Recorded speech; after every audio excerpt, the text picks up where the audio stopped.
Assalamualaikum warahmatullahi wabarakatuh. Bismillahirrahmanirrahim.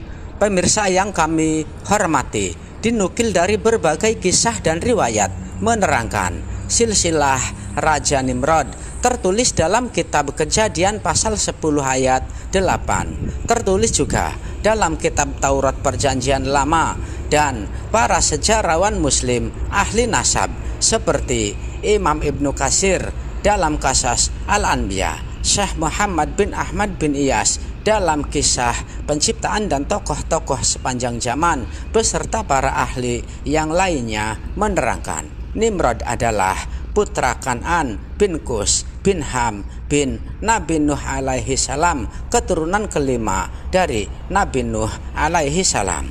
Kajian lain telah melengkapinya. Nimrod bin Kan'an bin Kus bin Ham bin Nabi Nuh alaihi salam bin Lamek bin Mutasalih bin Nabi Idris alaihi salam bin Yared bin Mahalail bin Kinan bin Enos bin Nabi Syed alaihi salam bin Nabi Adam alaihi salam. Jika dicermati, maka Raja Nimrod ada pada generasi ke-14 dari Nabi Adam alaihi salam, dan diperkirakan jika Nabi Hud dan Nabi Soleh dari keturunan Iram bin Sam bin Nabi Nuh alaihi salam, maka Raja Nimrod sudah ada sebelum Nabi Hud dan Nabi Soleh alaihi salam. Bedanya, Raja Nimrod dari keturunan Ham, sedangkan Nabi Hud dan Nabi Soleh dari keturunan Sam. Perbedaan tempat wilayahnya ialah Raja Nimrod di Babilonia, sedangkan Nabi Hud dan Nabi Soleh di Hadramaut antara Oman dan Yaman. Raja Nimrod generasi ke-14 dari Nabi Adam alaihi salam, Nabi Hud generasi 17 dari Nabi Adam alaihi salam, Nabi Soleh generasi 19 dari Nabi Adam alaihi salam. Dikisahkan Raja Nimrod berkuasa selama 400 tahun dan ia hidup mencapai 500 hingga 600 tahun.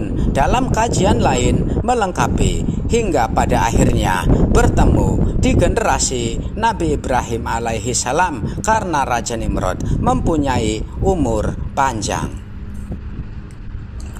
Raja Nimrod dianugerahi daya intelektual yang tinggi dan ahli berbagai bidang seperti seni, desain, matematika, dan palak. Konon ia juga menemukan sistem siksasimal yang membagi lingkaran menjadi 360 derajat hingga satu hari menjadi 24 jam. Kemahirannya dalam kontribusi bangunan yang terkenal, ia terlibat dalam pembangunan jembatan, kuil, istana, dan bendungan, serta berkontribusi pada sistem saluran irigasi di lembah Tigris dan Efrat. Dan Raja Nimrod juga telah membangun menara Babel, yaitu menara pencakar langit pertama kali di dunia. Pada zaman tersebut, Raja Nimrod telah menguasai dunia. Wilayahnya sangat luas antara timur dan barat. Namun sayangnya kemampuan tersebut disalahgunakan untuk menyesatkan rakyatnya. Ia juga menciptakan ramalan seperti horoskop bahwa manusia tidak perlu Tuhan. Dikatakan menara Babel, yang berarti pintu gerbangnya sempurna, dibangun sebagai kuil bagi para pendeta yang memuji Namrud. Namun menurut sejarah, menara tersebut dihancurkan oleh Allah, dan bahasa yang awalnya satu pecah menjadi 72 bahasa, dan akibat perpecahan bahasa tersebut rakyat kesulitan berkomunikasi untuk melanjutkan pembangunan menara tersebut.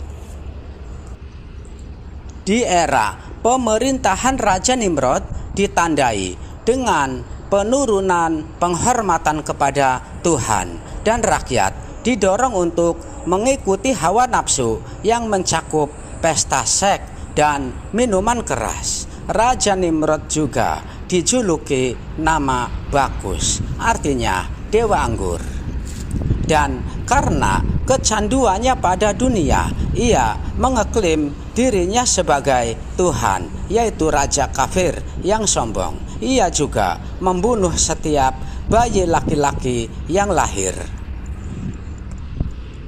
Dan kisah yang kontroversial, Raja Nimrod berlanjut pernikahannya dengan ibunya sendiri. Kisahnya Semiramis yang mengeklaim melahirkan Nimrod tanpa kehadiran ayah.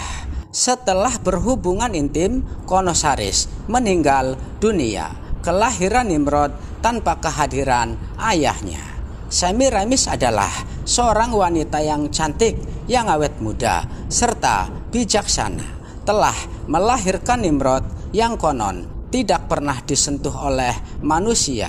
Hal ini menambah keyakinan bahwa ia adalah anak yang suci, bahwa Nimrod adalah anak Tuhan yang lahir dari seorang perawan.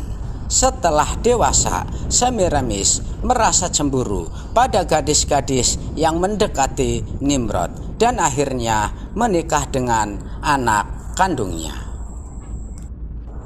Dan setelah kematiannya, peradaban mulai menggunakan Namrud sebagai Osiris, Isis, dan Horus. Pengikutnya mengadakan upacara untuk memperingati kematian dan kebangkitan dengan simbol-simbol seperti pohon cemara yang melambangkan kesuburan. Dan tradisi ini terus berlanjut, mengajarkan tentang elemen api, ular, dan matahari. Wallahu a'lam bishawab. Wahir kalam. Billahi taufiq wal hidayah. Wassalamualaikum warahmatullahi wabarakatuh.